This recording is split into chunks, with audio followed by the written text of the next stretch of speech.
എന്താ പറയണ്ടേന്ന് എനിക്കറിയില്ല. ഇപ്പൊ ഒന്നും പറയാനും കഴിയുന്നില്ല. സന്തോഷവും സങ്കടവും 6 വർഷമായി കാത്തു വെക്കുന്നു. നഷ്ടപ്പെട്ടവർക്കേ അതിൻ്റെ വേദന മനസ്സിലാവും. അപ്പോൾ ഈ ഒരു ശിക്ഷയോടെ ഞങ്ങൾ വിചാരിച്ചത് ഇനി ആർക്കും ഈ ഒരു അവസ്ഥ വരരുത് എന്നാണ്. പക്ഷേ ഇരട്ട ജീവപര്യന്തം ഞങ്ങൾ തൃപ്തരല്ല.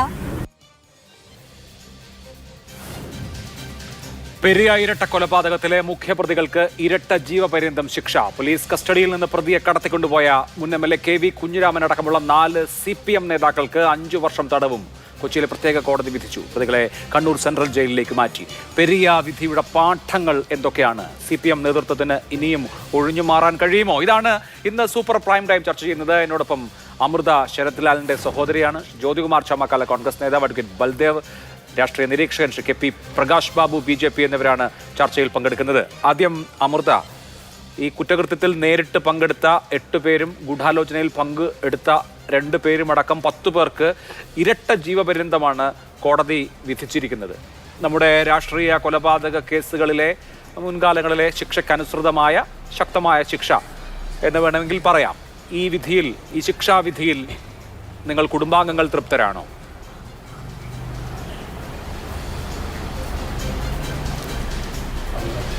വിധിയിൽ നിരാശയില്ല, തൃപ്തരാണ് തന്നെ പറയാം. കാരണം ഞങ്ങൾ പ്രതീക്ഷിച്ചത് വധശിക്ഷയായിരുന്നു. എന്നിരുന്നാലും ഈ ഒരു ഇന്നത്തെ വിധിയിലുള്ള അതിൽ നല്ല തൃപ്തര തന്നെയാണ്. ആദ്യമൊക്കെ കേട്ടപ്പോൾ ഒരു നിരാശ ഉണ്ടായിരുന്നു. ഞങ്ങൾക്ക് ആദ്യമൊന്നും മനസ്സിലായില്ല എന്താ പറഞ്ഞത്, ജീവപര്യന്തം എന്നൊക്കെയാണ് പറഞ്ഞത്. അപ്പോൾ നമ്മൾ ചിന്തിച്ചു 6 വർഷക്കാലമായി അവരിപ്പോൾ ജയിലിൽ, ഇനിയിപ്പോൾ ജീവപര്യന്തം ആണെങ്കിൽ 12 വർഷം ആണെങ്കിൽ പിന്നെ ഇനി 6 വർഷം കൂടെ. അപ്പോൾ അവർ നല്ല പ്രായത്തിൽ തന്നെ അവർ പുറത്തിറങ്ങി വരും എന്നൊക്കെ കരുതിയിട്ടാണ് അങ്ങനെ ഒരു പ്രതികരണം ആദ്യം നടത്തിയത്. പക്ഷേ തൃപ്തരാണ്. കോടതിയിൽ നിന്ന് ഇങ്ങനൊരു വിധി വന്നതിൽ ആശ്വാസമുണ്ട്. കോടതിയെ ബഹുമാനിക്കുന്നു. ഇതിൽ കൂടുതൽ ശിക്ഷ എന്ന ആഗ്രഹം ഉണ്ടായിരുന്നു. പുറത്തു പോയതിലുള്ള സങ്കടം. അതെ, അപ്പോൾ ഈ ശിക്ഷാവിധിയിൽ ഇനി ഇതിൽ കൂടുതൽ ശിക്ഷ നൽകണമെന്ന് ആവശ്യപ്പെട്ട് അപ്പീൽ കൊടുക്കാൻ ഉദ്ദേശിക്കുന്നുണ്ടോ?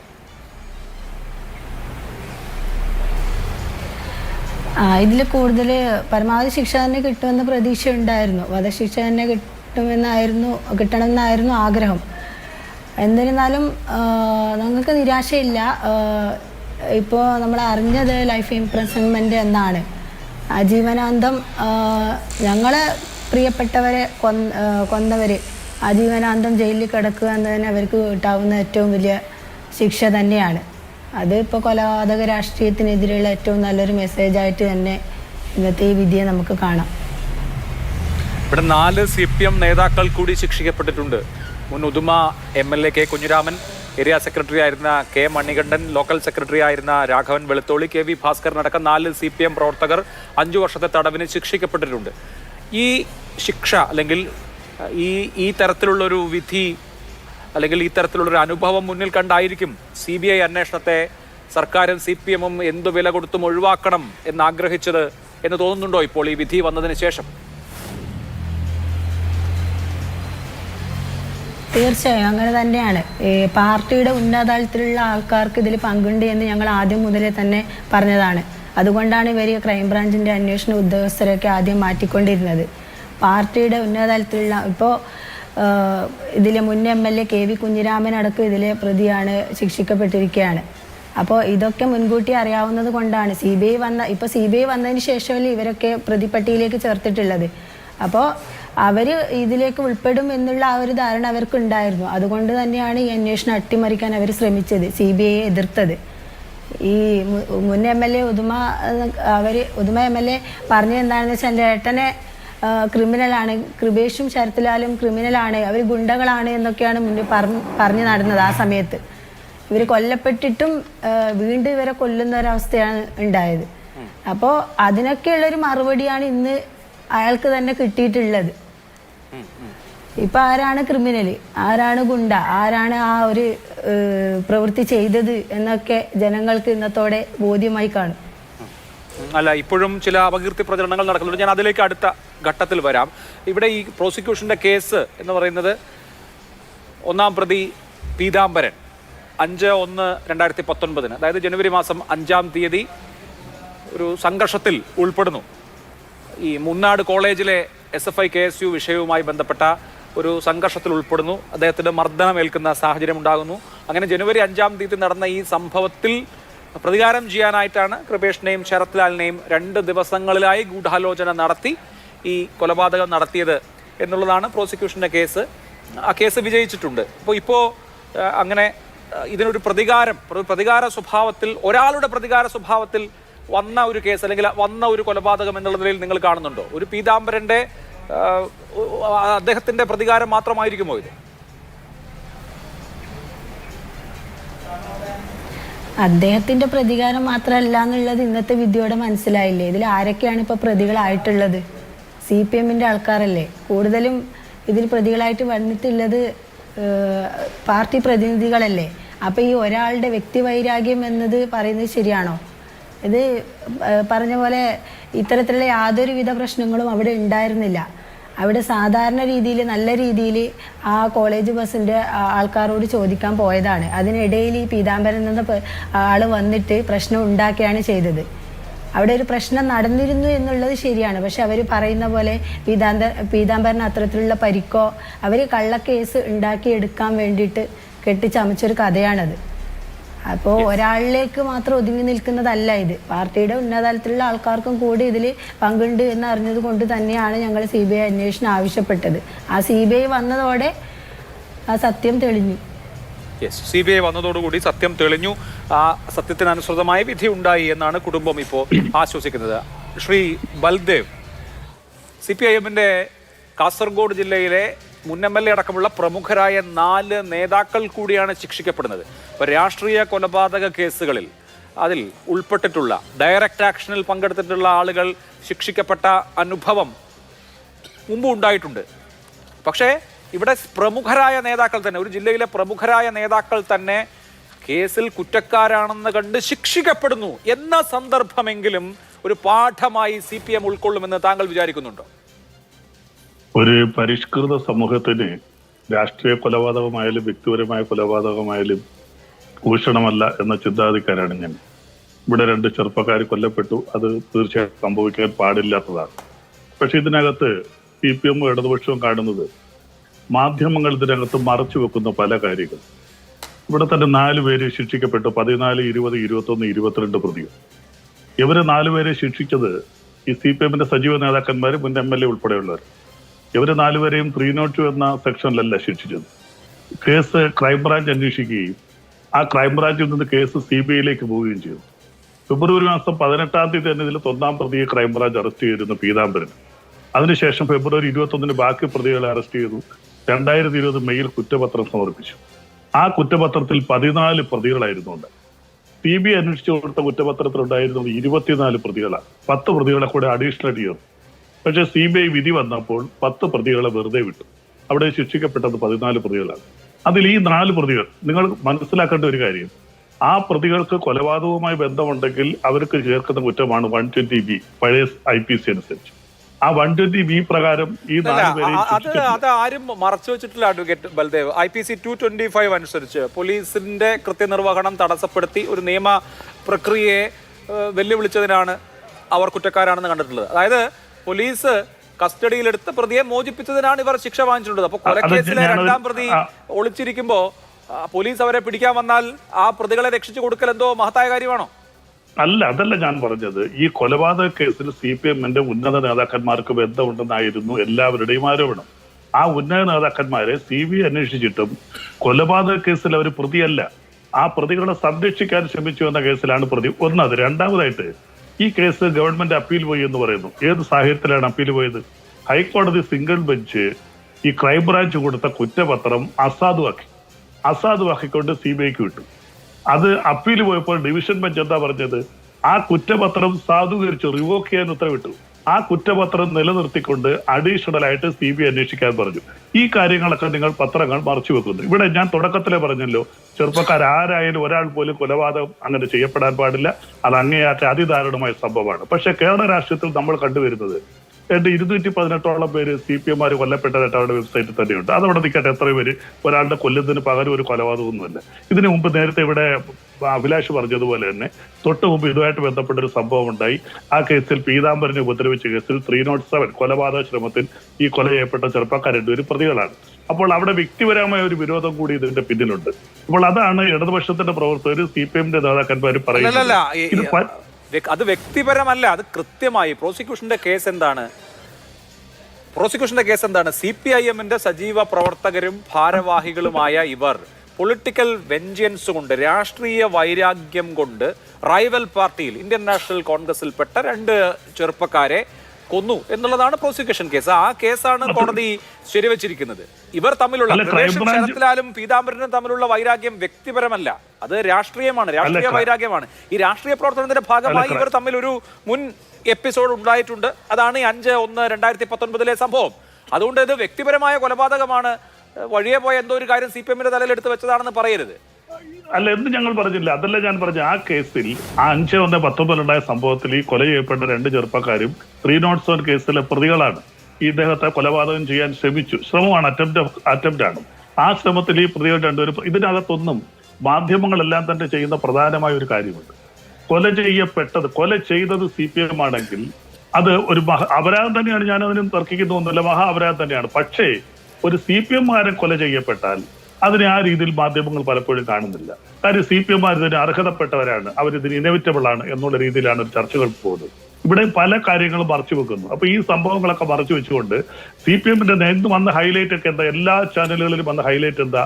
CPM-ന്റെ നേതാക്കന്മാരെ കൊലപാതക കേസിൽ ശിക്ഷിച്ചു എന്നാണ്. ഈ പറഞ്ഞ 4 നേതാക്കന്മാരെ കൊലപാതക കേസിൽ ശിക്ഷിച്ചിട്ടില്ല. 1. 2, ക്രൈംബ്രാഞ്ച് കൊടുത്ത കുറ്റപത്രത്തിൽ 14 പ്രതികളുണ്ടായിരുന്നു. ആ 14 പ്രതികളെ നിലനിർത്തിക്കൊണ്ടാണ് 10 പ്രതികൾ അഡീഷണൽ ആയിട്ട് വന്നത്. ഇപ്പോൾ CBI അന്വേഷിച്ച് കണ്ടെത്തിയതും ശിക്ഷിക്കപ്പെട്ടത് 14 പേരെ, 10 പേരെ പുറത്താക്കുകയും ഈ പുതിയതായിട്ട് ചേർത്ത പ്രതികൾ. ക്രൈംബ്രാഞ്ചിന്റെ കേസിൽ ഈ CPM നേതാക്കൾ പ്രതികളായിരുന്നോ? ആയിരുന്നില്ല. അപ്പൊ പിന്നെ അങ്ങനെ പറയരുത്. അല്ല, ക്രൈംബ്രാഞ്ചിന്റെ കേസിൽ ഈ 4 CPM നേതാക്കൾ പ്രതികളായിരുന്നില്ലല്ലോ. ഇല്ല, ആ കൊലപാതക കേസിൽ അവർ പ്രതികളാണെന്ന് ഇപ്പോഴും CBI കോടതിയും പറയുന്നില്ലല്ലോ. CBIയുടെ കുറ്റപത്രത്തിൽ അവർ 4 പേര് കൊലപാതക കേസിൽ പ്രതികളാണെന്ന് പറയുന്നില്ല. അവരെ പറഞ്ഞിരിക്കുന്നത് അവർ പ്രതികളെ സംരക്ഷിക്കാൻ ശ്രമിച്ചു, പോലീസ് സ്റ്റേഷനിൽ നിന്ന് പ്രതികളെ പിടിച്ചുകൊണ്ട് പോകാൻ ശ്രമിച്ചു. അത് കൊലപാതക കേസുമായി ബന്ധമുണ്ടെങ്കിൽ 120B അനുസരിച്ച് അവരെ ശിക്ഷിക്കണമായിരുന്നു. ഒരു രീതിയിൽ ഒരു ചെറിയ കുറ്റകൃത്യമാണോ? ഒരു പ്രമാദമായ കൊലക്കേസിൽ ഉൾപ്പെട്ടിട്ടുള്ള ആ കൊലക്കേസിൽ പ്രതികളായ ആളുകൾ കൊല ചെയ്തതിന് ശേഷം ഒളിവിൽ നിന്ന് പോലീസ് പിടിക്കുന്ന സമയത്ത് MLA-യുടെ നേതൃത്വത്തിൽ ആ പ്രതിയെ മോചിപ്പിച്ചു എന്നുള്ളത് ചെറിയ കാര്യമാണോ? കൊലപാതകികളുമായുള്ള അഭേദ്യമായ ബന്ധം കൊണ്ടാണല്ലോ അങ്ങനെ ചെയ്തിട്ടുള്ളത്.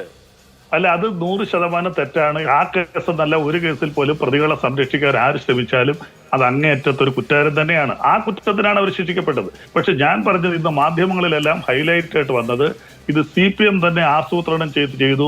CPM-ന്റെ XML ഉൾപ്പെടെ 8 വരെ പ്രതികൾ. 1-ാം പ്രതി A. പീതാംബരൻ CPIM-ന്റെ ലോക്കൽ കമ്മിറ്റി മെമ്പർ ആയിരുന്നു.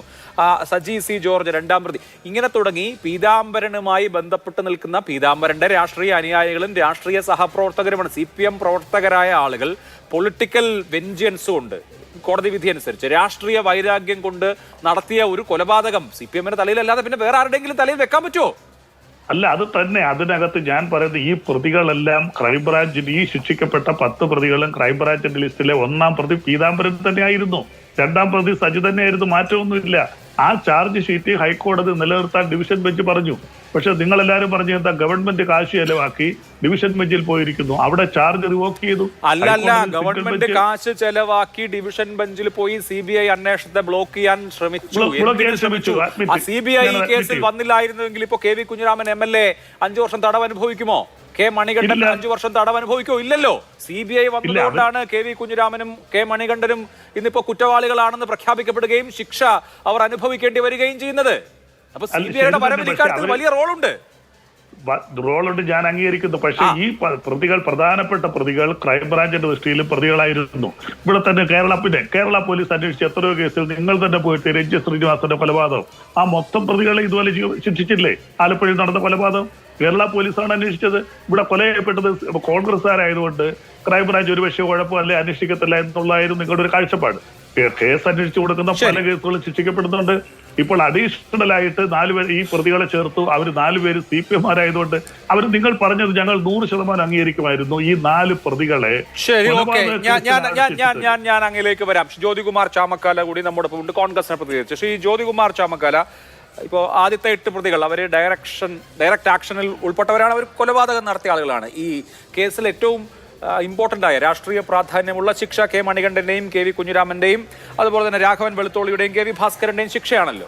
ഇവർ 4 പേരും ശിക്ഷിക്കപ്പെട്ടിട്ടുണ്ട്. ഈ കുഞ്ഞിരാമൻ അടക്കമുള്ള ആളുകൾ ഈ ഗൂഢാലോചനയിൽ പങ്കെടുത്തിട്ടില്ല എന്ന് കോടതി പറയുന്നുണ്ട്. 120B അവർക്കെതിരെ നിലനിൽക്കില്ല, മണികണ്ഠനെതിരെയും നിലനിൽക്കില്ല. അവർക്കെതിരെ ഉള്ള കുറ്റം എന്ന് പറയുന്നത് പോലീസ് കസ്റ്റഡിയിൽ നിന്ന് പ്രതിയെ മോചിപ്പിച്ചു, സജി C ജോർജിനെ കസ്റ്റഡിയിൽ നിന്ന് മോചിപ്പിച്ചു എന്ന കുറ്റം കോടതി മുൻപാകെ തെളിഞ്ഞിരിക്കുന്നു. 2 സാക്ഷിമൊഴികളുടെ, ഒരു ASIയുടെയും ഒരു മാധ്യമ പ്രവർത്തകന്റെയും മൊഴി അനുസരിച്ച് ആ കുറ്റം തെളിഞ്ഞിരിക്കുന്നു. അതിനാണ് ശിക്ഷ.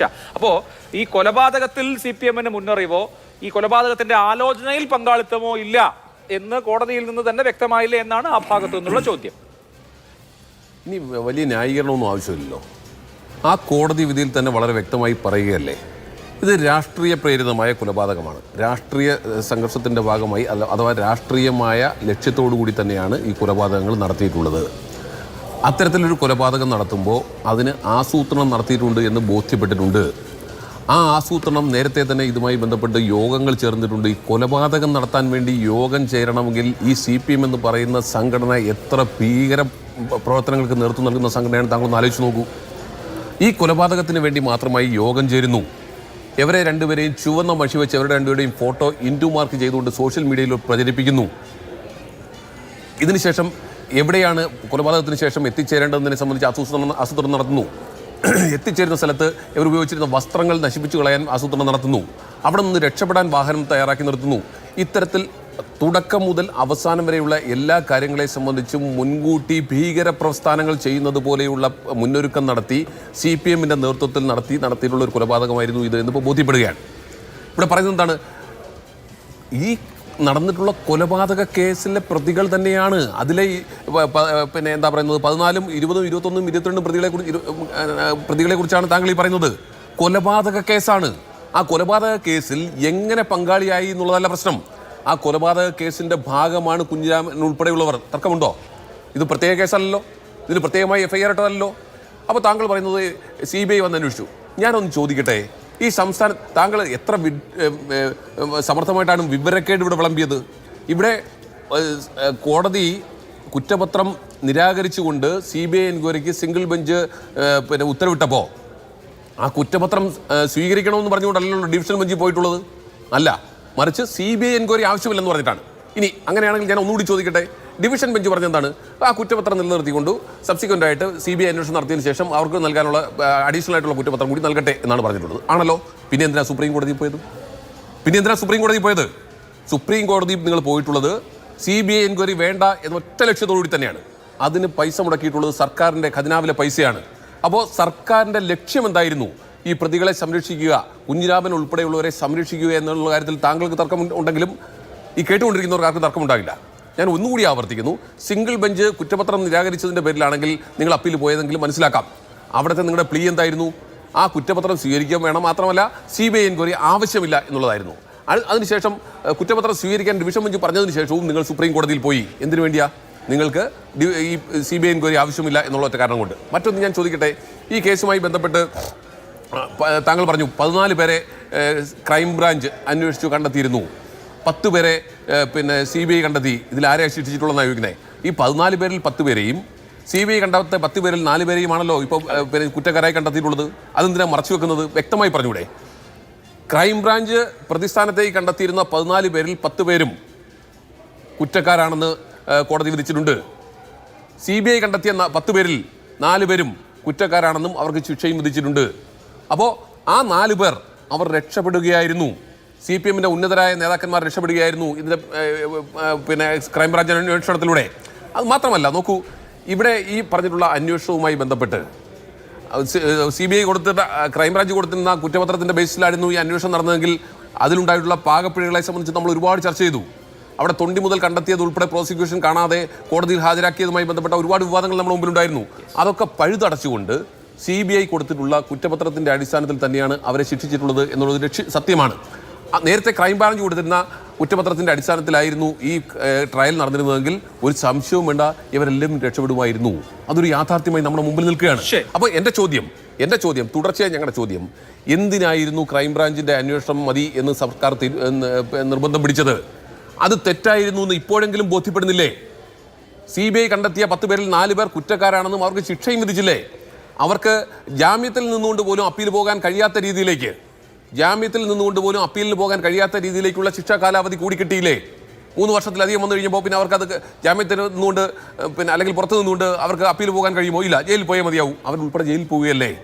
ഈ സാഹചര്യത്തിലേക്ക് എത്തിപ്പെടുമ്പോഴും ഞങ്ങൾക്കൊന്നും അറിഞ്ഞുകൂടാ. പിന്നെന്താ MV ഗോവിന്ദൻ എന്ന് പറയുന്നത് പാർട്ടിക്ക് യാതൊരു ബന്ധവുമില്ല.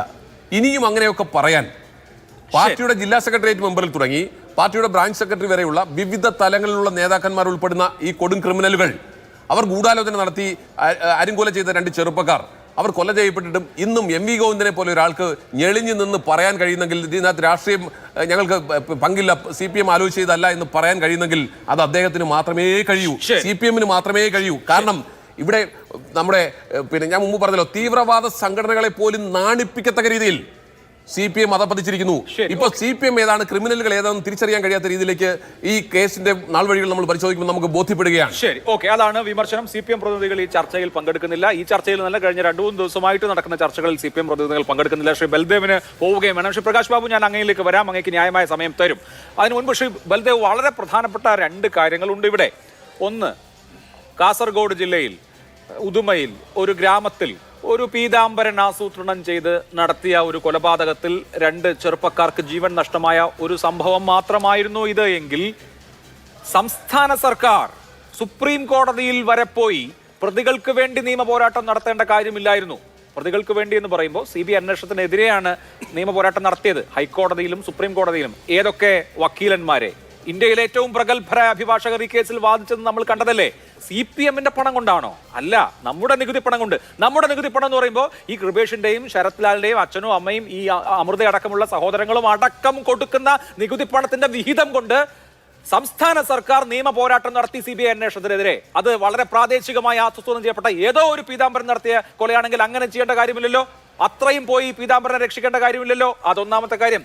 രണ്ടാമത്തേത്, ഇന്ന് ഈ CPM നേതാക്കളായ പ്രതികളെ സന്ദർശിക്കാൻ എറണാകുളത്തെ CPM-ന്റെ ഏറ്റവും പ്രധാനപ്പെട്ട നേതാക്കൾ, ജില്ലാ സെക്രട്ടറി CN മോഹനനും ജില്ലാ സെക്രട്ടറി ദേവദർശനും അടക്കം എത്തിയ സംഭവം നമ്മൾ കണ്ടു. അവരോട് ചോദിക്കുമ്പോൾ അവർ പറയുന്നത് കമ്മ്യൂണിസ്റ്റുകാരാണല്ലോ, അപ്പൊ സ്വാഭാവികമായും ഞങ്ങളുടെ പാർട്ടിയുടെ നേതാക്കളാണല്ലോ, അപ്പൊ അവരെ ഞങ്ങൾ ഡിഫെൻഡ് ചെയ്യണ്ടേ, അവരെ ഞങ്ങൾ സംരക്ഷിക്കണ്ടേ എന്നാണ്. അതായത് കോടതി കുറ്റക്കാരാണെന്ന് കണ്ട് ശിക്ഷ വിധിച്ചതിന് ശേഷവും കമ്മ്യൂണിസ്റ്റുകാരാണല്ലോ, സ്വാഭാവികമായി ഞങ്ങൾ പിന്തുണയ്ക്കണ്ടേ എന്ന് എറണാകുളം CPM-ന്റെ ജില്ലാ സെക്രട്ടറി ചോദിക്കുന്ന വിധത്തിലെത്തിയിട്ടും ഞങ്ങളൊന്നും പറഞ്ഞില്ലേ എന്ന് എങ്ങനെയാണ് പറയാൻ പറ്റുക? ക്രൈംബ്രാഞ്ച് അല്ല CBI അന്വേഷിച്ചാലും ഒരു പ്രതികളെ ശിക്ഷിച്ചാൽ അവർ രാഷ്ട്രീയ പാർട്ടിയുമായിട്ട് ബന്ധമുണ്ടെങ്കിൽ ഏതൊരു രാഷ്ട്രീയ പാർട്ടിയുടെ നേതാക്കന്മാർ അറസ്റ്റ് ചെയ്യപ്പെടുമ്പോഴോ ശിക്ഷിക്കപ്പെടുമ്പോഴോ പോയി കാണുന്നത് സ്വാഭാവികമാണ്. അത് CPM-ന്റെ മാത്രമല്ല, എല്ലാ രാഷ്ട്രീയ പാർട്ടിയുടെ നേതാക്കന്മാരും കോടതി കണ്ടവരെയും ശിക്ഷിച്ചവരെയും ഒരു തരത്തിൽ ഞങ്ങൾ ഒഴിവാക്കില്ല, ചേർത്ത് നിർത്തുമെന്നൊരു പ്രഖ്യാപനം അതിലുണ്ടല്ലോ. അത്രേ ഉള്ളൂ. ഉണ്ട്, തീർച്ചയായിട്ടും ഉണ്ട്. കാരണം ഇതിനകത്ത് ഞാൻ പറയാം, നിങ്ങൾ ആ കുറ്റപത്രം 2 ഒന്ന് പരിശോധിക്കണം. ക്രൈംബ്രാഞ്ച് കൊടുത്ത കുറ്റപത്രത്തിന് അഡീഷണൽ ആയിട്ടാണ് CBI-യുടെ കുറ്റപത്രം വന്നിരിക്കുന്നത്. ഈ 2 കുറ്റപത്രവും വെച്ചുകൊണ്ടാണ് വിസ്തരിച്ചതും ഈ പ്രതികളെ ശിക്ഷിച്ചത്. ആദ്യത്തെ 10 പ്രതികൾക്ക് ശിക്ഷ കിട്ടിയിരിക്കുന്നതിന്റെ പ്രധാനമായിട്ട് രേഖപ്പെടുത്തിയിരിക്കുന്ന സാക്ഷിമൊഴികൾ പലതും ക്രൈംബ്രാഞ്ച് കൊടുത്ത അതേ സാക്ഷിമൊഴികളാണ്. അഡീഷണൽ സ്റ്റേറ്റ്മെന്റുകൾ മാത്രമാണ് CBI-യുടെ മൊഴിഭാഗത്തുള്ളത്. പിന്നെ ഈ 10 പ്രതികളെ പുതിയതായിട്ട് ചേർത്തു. ആ 4 പ്രതികളെ ശിക്ഷിച്ചത് ഞാൻ അംഗീകരിക്കുന്നു. പക്ഷെ അതിന്റെ കാര്യം ഞാൻ പറഞ്ഞു, ആ 4 പ്രതികളെ ശിക്ഷിച്ചു എന്ന് പറയുന്ന അവർക്ക് കൊലപാതക കേസുമായിട്ട് യാതൊരു ബന്ധവുമില്ല. 302 അവർ അട്രാക്ട് ചെയ്യുന്നില്ല. പിന്നെ ഈ ക്രൈംബ്രാഞ്ചിന്റെ കുറ്റപത്രം പരിപൂർണമായിട്ട് ഈ പ്രതികളെ ശിക്ഷിക്കപ്പെടും എന്നുള്ളതിന്റെ തെളിവാണ് ആ കുറ്റപത്രം കാഴ്ച ചെയ്യാതെ തന്നെ കേസ് ട്രയൽ നടത്തിയപ്പോൾ ആ പ്രതികളെ അല്ല ശ്രീ ബൽദേവ്, ഈ ക്രൈംബ്രാഞ്ചിന്റെ കുറ്റപത്രം അനുസരിച്ച്, അതായത് CBI വന്നില്ലായിരുന്നുവെങ്കിൽ ശരി, താങ്കൾ പറയുന്ന പോലെ 1 മുതൽ 8 വരെ പ്രതികൾക്ക് ശിക്ഷ കിട്ടുമായിരുന്നു, ഒരു പക്ഷേ കിട്ടിയേക്കാമായിരുന്നു എന്ന വാദം അംഗീകരിക്കാം. ഒരു തരത്തിലുള്ള ഒരു ഊഹം, അനുമാനം എന്നുള്ള നിലയിൽ. പക്ഷെ അപ്പോഴും ഈ പ്രതികളെ രക്ഷിച്ചുകൊണ്ടുപോയ CPM നേതാക്കൾ അതിൽ അവരുടെ രോമത്തിൽ പോലും തൊടുന്ന സാഹചര്യം ഉണ്ടാകില്ലല്ലോ. അവർ പ്രതിക്കൂട്ടിലേക്ക് വരുമായിരുന്നില്ലല്ലോ, അവർ വിചാരണ ചെയ്യപ്പെടില്ലായിരുന്നല്ലോ. അത് അഡ്മിറ്റ് ചെയ്യുന്നു. ആ 4 പേരും, ആ 10 പേരും പ്രതികളുമാകത്തില്ല. ഈ 4 പേര് ശിക്ഷിക്കപ്പെടത്തുമില്ല. അത് യാഥാർത്ഥ്യമാണ്. പക്ഷേ അതുകൊണ്ട് പരിപൂർണമായിട്ട് കേസ് എന്തിന് സുപ്രീം കോടതി പോയെന്ന് ചോദിച്ചാൽ കേരള പോലീസും കേരള ക്രൈംബ്രാഞ്ചും അന്വേഷിച്ച് വ്യക്തമായി ചാർജ് ഷീറ്റ് നൽകി. 2020 മെയ് മാസം 30-ാം തീയതി, വളരെ വേഗത്തിലാണ്, 2020 മെയ് 30-ന് കുറ്റപത്രം നൽകി. ആ കേസിനെതിരെ കേരള പോലീസിന്റെ വീര്യം കൊടുത്തപ്പോൾ ക്രൈംബ്രാഞ്ച് വളരെ വ്യക്തമായിട്ട് അന്വേഷിച്ച് CPM നിങ്ങൾ തന്നെ പറഞ്ഞല്ലോ, ഈ 14 പേര് CPM-മാരാണ് ആദ്യത്തെ കുറ്റപത്രത്തിലുള്ളവർ. ആ 14 പേർക്കെതിരെ കുറ്റപത്രം നൽകി. അങ്ങനെ കുറ്റപത്രം നിലനിൽക്കുമ്പോൾ CBI അന്വേഷിക്കാൻ വരുമ്പോൾ കേരള പോലീസിന്റെയും ഹോം ഡിപ്പാർട്ട്മെന്റിന്റെയും ക്രെഡിബിലിറ്റി അത് ഷേക്ക് ചെയ്യും. അതുകൊണ്ട് തന്നെയാണ് സുപ്രീം കോടതിയിലേക്ക് പോയത്. ഈ കേസ് അങ്ങനെയാണെങ്കിൽ ഒറ്റ കാര്യം ചോദിച്ചോട്ടെ, ഒരു രാഷ്ട്രീയ കൊലപാതകം, CPM പ്രവർത്തകർ ആരോപണ വിധേയരായ രാഷ്ട്രീയ കൊലപാതകം കോടതി CBIക്ക് വിട്ടു. ആ കോടതി CBIക്ക് വിട്ടതിനെതിരെ തുടർച്ചയായി ഏറ്റവും മുന്തിയ അഭിഭാഷകരെ ഉപയോഗിച്ച് സുപ്രീം കോടതി വരെ നിയമ പോരാട്ടം ഒരു സർക്കാർ, CPM നേതൃത്വത്തിലുള്ള സർക്കാർ നടത്തിയാൽ അത് ഈ ക്രെഡിബിലിറ്റിക്ക് ഹിതകരമാണോ? CPM-ന്റെയോ സർക്കാരിന്റെയോ ക്രെഡിബിലിറ്റി ഉയർത്തുന്ന ഒരു കാര്യമാണോ ആ കാര്യം? അതോ അവമതിപ്പുണ്ടാക്കുന്ന കാര്യമാണോ? ഒന്ന് ആലോചിച്ചിട്ട് പറയൂ. CPM-ന്റെ അല്ലത്, സർക്കാരിന് പ്രധാനമായിട്ട് ഹോം ഡിപ്പാർട്ട്മെന്റിന്റെയും കേരള പോലീസിന്റെയും കേരള ക്രൈംബ്രാഞ്ചിന്റെയും ക്രെഡിബിലിറ്റിയെ ബാധിക്കുന്നതാണ്. അതാണ് ഈ വിധിയിൽ തെളിഞ്ഞത്. കാരണം ക്രൈംബ്രാഞ്ച് കൊടുത്ത കുറ്റപത്രം വെച്ചാണ് ഈ 14 പേരിൽ 10 പേരെ ശിക്ഷിച്ചത്. അതിന്റെ മൊഴികൾ നിങ്ങൾ നോക്കൂ, ആ സാക്ഷി മൊഴികൾ നിങ്ങൾക്ക് വ്യക്തമായി കിട്ടും.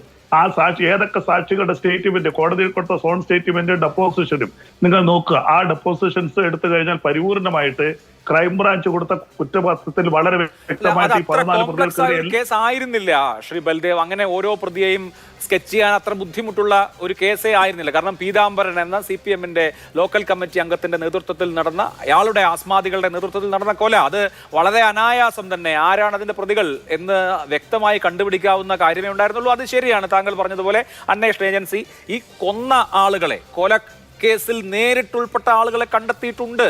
താങ്കൾ പറഞ്ഞതുപോലെ അതിൽ കുറ്റപത്രവും ഉണ്ടാക്കിയിട്ടുണ്ട്. ശരി, പക്ഷെ അതിനുശേഷം നടന്നിട്ടുള്ള കാര്യങ്ങളെക്കുറിച്ച് സംസ്ഥാന സർക്കാർ, CPM ഭരിക്കുമോ? CPM-ന്റെ അവിടുത്തെ പ്രധാനപ്പെട്ട നേതാക്കൾ പ്രതികളാവുന്ന വിധത്തിൽ എന്തായാലും ഈ അന്വേഷണ സംഘം മുന്നോട്ട് പോവില്ലല്ലോ, പോയിരുന്നില്ല. CBI വന്നതുകൊണ്ടാണ് പ്രധാനപ്പെട്ട നേതാക്കൾ പ്രതികളായത്.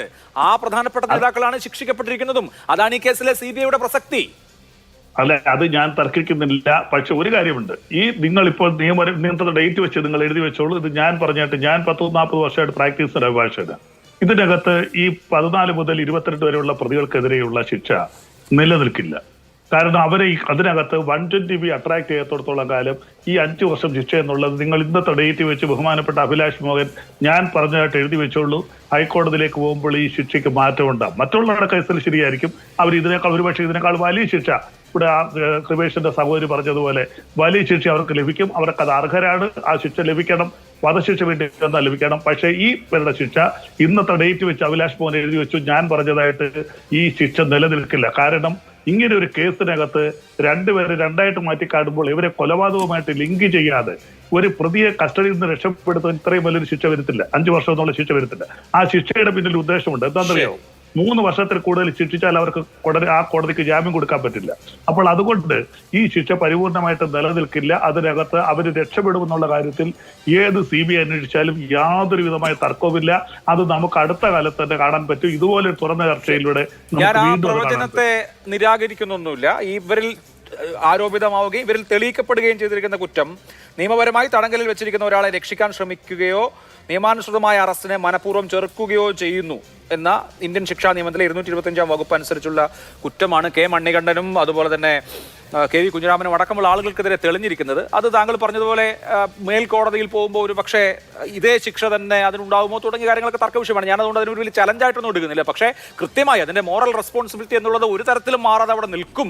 കാരണം കൊലക്കേസിൽ ഉൾപ്പെട്ട 2ാമത്തെ പ്രതിയെയാണ് പോലീസിന്റെ അടുത്ത് നിന്ന് നൈസായിട്ട് ഇവർ രക്ഷിച്ചുകൊണ്ട് വന്നത്. വെറുതെ അങ്ങ് ചെയ്യില്ലല്ലോ. ഇനി KP പ്രകാശ് ബാബു, നമ്മൾ ചർച്ച ബ്രേക്കിന് വേണ്ടി അവസാനിപ്പിച്ചപ്പോൾ ശ്രീ ബൽദേവ് പറഞ്ഞ വാചകം താങ്കൾ കേട്ടിട്ടുണ്ടോ? ഇതിലെ ശിക്ഷിക്കപ്പെട്ട CPM നേതാക്കളായ 4 പ്രതികളുടെ, അതായത് 14 മുതലുള്ള പ്രതികളുടെ ശിക്ഷ മേൽക്കോടതിയിൽ ശരിവെക്കപ്പെടില്ല എന്നാണ് അദ്ദേഹം ആത്മവിശ്വാസം കൊള്ളുന്നത്. നോക്കൂ, ഈ സംസ്ഥാനത്തെ ഏറ്റവും പ്രമാദമായ രാഷ്ട്രീയ കൊലപാതക കേസുകളിൽ ഒന്ന് KT ജയകൃഷ്ണന്റെ കൊലപാതകമായിരുന്നു. ക്ലാസ് മുറിയിൽ വെച്ച് കുട്ടികളുടെ മുമ്പിൽ വെച്ച് യുവമോർച്ചയുടെ സംസ്ഥാന വൈസ് പ്രസിഡന്റിനെ വെട്ടിക്കൊന്ന കേസായിരുന്നു. ആ കേസിൽ വധശിക്ഷയാണ് വിചാരണ കോടതി വിധിച്ചത്. ഹൈക്കോടതി അത് ശരിവെച്ച് സുപ്രീം കോടതിയാണ് അതിൽ വധശിക്ഷ വിധിക്കപ്പെട്ട എല്ലാവരുടെയും വധശിക്ഷ ഒഴിവാക്കി ഒരു പ്രതി ഒഴികെ ബാക്കി എല്ലാവരെയും കുറ്റവിമുക്തരാക്കിയത്. നമ്മുടെ ഒരു ഏറ്റവും പ്രമാദമായ കേസിന്റെ പ്രീസിഡന്റ് ഞാൻ പറഞ്ഞതാണ്. അപ്പോൾ ഇവിടെ ഇപ്പോൾ ഈ പ്രതിയെ രക്ഷിച്ചു എന്ന കുറ്റം മാത്രം വെച്ച് ഈ കേസ് മുന്നോട്ട് പോകുമ്പോൾ, മേൽക്കോടതികളിലേക്ക് പോകുമ്പോൾ ഈ പ്രതികൾ ഇതുപോലെ തന്നെ ശിക്ഷിക്കപ്പെടുമെന്ന് വിചാരിക്കുന്നുണ്ടോ?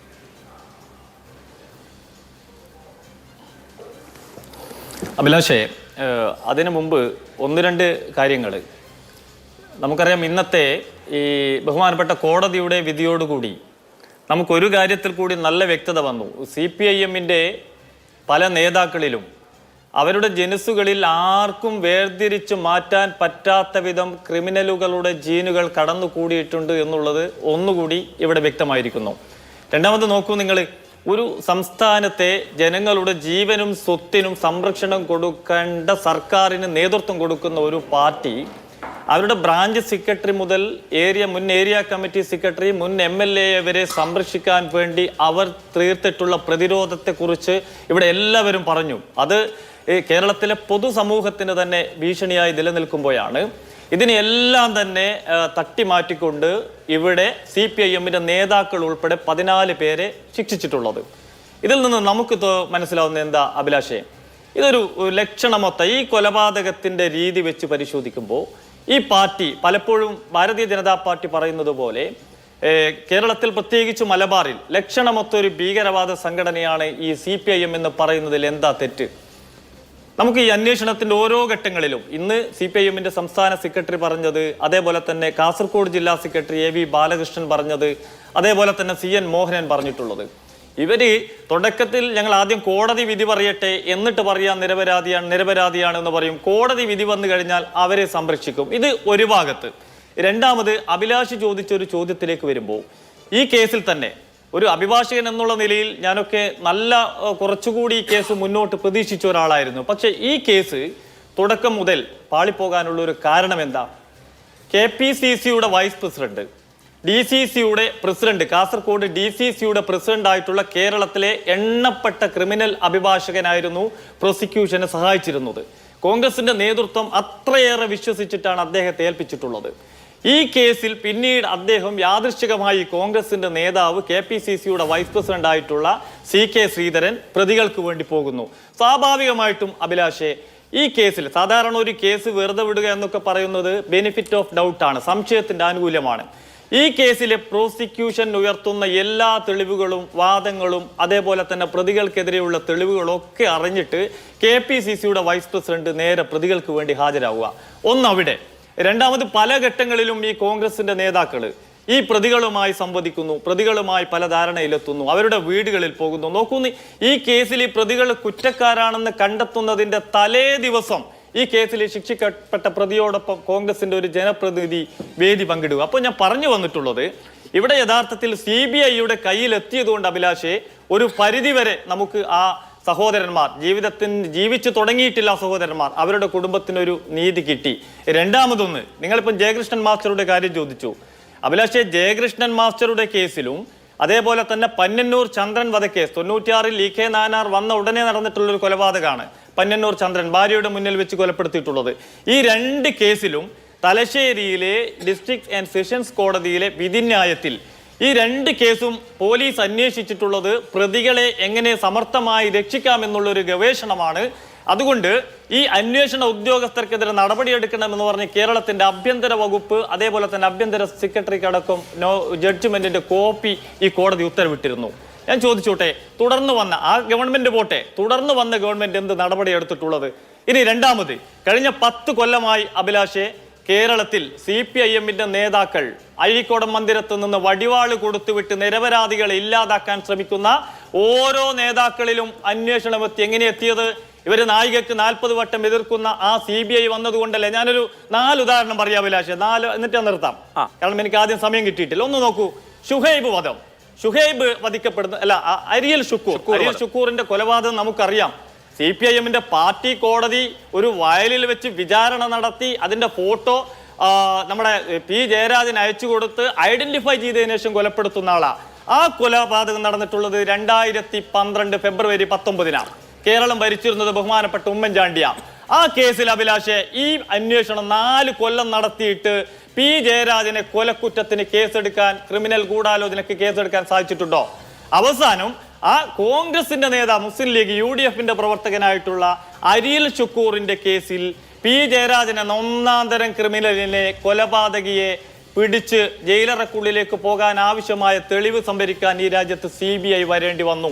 TV രാജേഷിനെ കൊലക്കുറ്റത്തിന് കേസ് കൊണ്ടുവരാൻ CBI വരേണ്ടി വന്നു. ഇനി ഒരു 3 ഉദാഹരണം കൂടി. ഞാൻ 10 വർഷമായിട്ട് CBI എന്തിനാണ് കേരളത്തിലെ CPM ഭയക്കുന്നു എന്നുള്ളത് ഉദാഹരണ. അഭിലാഷിനറിയാം, കോഴിക്കോട് ജില്ലയിലെ പയ്യോളിയിലെ area committee secretary Chandu master ഇപ്പോൾ കൊലക്കേസിലെ പ്രതിയാ. എങ്ങനെയായത്? അതേ പയ്യോളിയിലെ ലോക്കൽ കമ്മിറ്റി സെക്രട്ടറി രാമചന്ദ്രൻ കൊലക്കേസ് പ്രതിയാണ്. എങ്ങനെയായിട്ടുള്ളത്? 2006 നമുക്കറിയാം, കേരളത്തിൽ പെരുന്നാളിന്റെ തലേ ദിവസം ഒരു NDF-ന്റെ നേതാവിനെ കൊലപ്പെടുത്തിയിട്ട് ആ ബ്ലഡിൽ മുക്കിയിട്ടുള്ള തൂവാൽ RSSന്റെ നേതാവിന്റെ വീട്ടിൽ പോയി അവർക്കെതിരെ കേസെടുത്തു. ആ കേസിൽ എങ്ങനെയാണ് CPIM-ന്റെ ജില്ലാ സെക്രട്ടേറിയറ്റ് അംഗം കാരായി രാജനും കാരായി ചന്ദ്രശേഖരനും പ്രതിയായിട്ടുള്ളത്? CBI വന്നപ്പോഴല്ലേ. അപ്പൊ ഞാൻ പറഞ്ഞു വന്നിട്ടുള്ളത്, അത് ഏറ്റവും ഒടുവിൽ P ജയരാജന്റെ 3ാമത്തെ കൊലക്കേസായിട്ടുള്ള കതിരൂർ മനോജ് കേസിലായാലും ഈ ട്രാൻസ്ഫോമർ അടക്കം എടുത്തു പോകുന്ന ഒരു കേസ് അന്വേഷണം ഇവിടെ വന്നിട്ടുള്ളത് ഈ കേന്ദ്രത്തിൽ നരേന്ദ്രമോദി സർക്കാർ വന്നതിന് ശേഷമാണ്. അതിൽ ഒരു തർക്കവുമില്ല. അത് പെരിയാർ കൊലപാതകമാകട്ടെ, അരിയിൽ ശുക്കൂറിൻ്റെതാകട്ടെ, കതിരൂർ മനോജ് ആകട്ടെ, പയ്യോളി മനോജ് ആകട്ടെ, ഇങ്ങനെ എല്ലാ ഇനി KT ജയകൃഷ്ണൻ മാസ്റ്ററുടെ കൊലപാതകം താങ്കൾ ചോദിച്ചു. നോക്കൂ അഭിലാഷേ, ആ കാലഘട്ടത്തിലെങ്കിലും ഒരു നല്ല രീതിയിലുള്ള ഒരു കേസ് അന്വേഷണം നടത്തിയിരുന്നുവെങ്കിൽ ഇന്ന് നമുക്ക് പെരിയയിലെ എൻ്റെ പ്രിയപ്പെട്ട 2 സഹോദരന്മാർ ഇന്ന് നമ്മളോടൊപ്പം ഉണ്ടാകുമായിരുന്നു. കാരണം എന്താ, ആ കേസിൽപ്പെട്ടിട്ടുള്ള പിന്നീട് TP ചന്ദ്രശേഖരന്റെ കേസിൽ പ്രതിയായിട്ടുള്ള രജീഷ് പറയുകയാണ്, ഒരു യഥാർത്ഥ പ്രതികളുമില്ല, ആകെ അച്ചാരം പറമ്പത്ത് പ്രദീപൻ മാത്രമേ അതിൽ പ്രതിയുള്ളൂ, ബാക്കിയെല്ലാം ഡമ്മി പ്രതികളാണ്. കണ്ണൂർ ജില്ലയിൽ CPIM നടത്തുന്ന എല്ലാ കൊലപാതകങ്ങളിലും പാർട്ടി ഓഫീസിൽ നിന്ന് പ്രതിപട്ടിക കൊടുക്കും. അത് കോൺഗ്രസ് ഭരിക്കുമ്പോയാലും CPM ഭരിക്കുമ്പോയാലും എല്ലാം തന്നെ അതിൽ വെച്ച് അന്വേഷണം നടത്തും. ഈ കൊലക്കത്തി കൊടുത്തയച്ചിട്ടുള്ളവരിലേക്ക് അന്വേഷണം എത്തിയിട്ടുള്ള അതിനുള്ള ഒരു മാറ്റമാണ് ഇവിടെ വന്നിട്ടുള്ളത്. അതുകൊണ്ട് CBI വന്നതുകൊണ്ട് അല്പമെങ്കിലും ഒരു നീതി ആ കുടുംബത്തിന് പലരും രക്ഷപ്പെടാൻ കാരണം KPCCയുടെ വൈസ് പ്രസിഡന്റ് CK ശ്രീധരൻ തന്നെയാണ്. സംസാരിച്ചു. ഞാൻ അത്രയും താങ്കൾക്ക് ആദ്യ അവസരം തരാത്തതുകൊണ്ട് അത്രയും സമയം താങ്കൾക്ക് തന്നതാണ്. എന്തായാലും സവിസ്തരം പറഞ്ഞു. ഓക്കെ, CBI വന്നതുകൊണ്ടാണ് നീതി കിട്ടിയത് എന്നുള്ളതാണ്.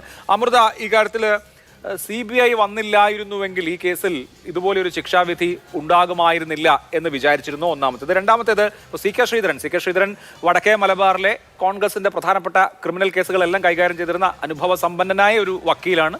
അദ്ദേഹം ഈ കേസിന്റെ ആദ്യഘട്ടങ്ങളിൽ വലിയ തോതിൽ നിയമസഹായം നിങ്ങൾക്കും ചെയ്തു തന്ന, അദ്ദേഹത്തിന്റെ രാഷ്ട്രീയ ഉത്തരവാദിത്വം വരുന്നത് അങ്ങനെ ചെയ്ത ആളാണ്. അപ്പൊ അദ്ദേഹം മറുപക്ഷത്തേക്ക് പോയത് ഈ കേസ് തോൽക്കുമെന്ന നിലയ്ക്ക് ഒരു പേടി ഉണ്ടാക്കിയോ?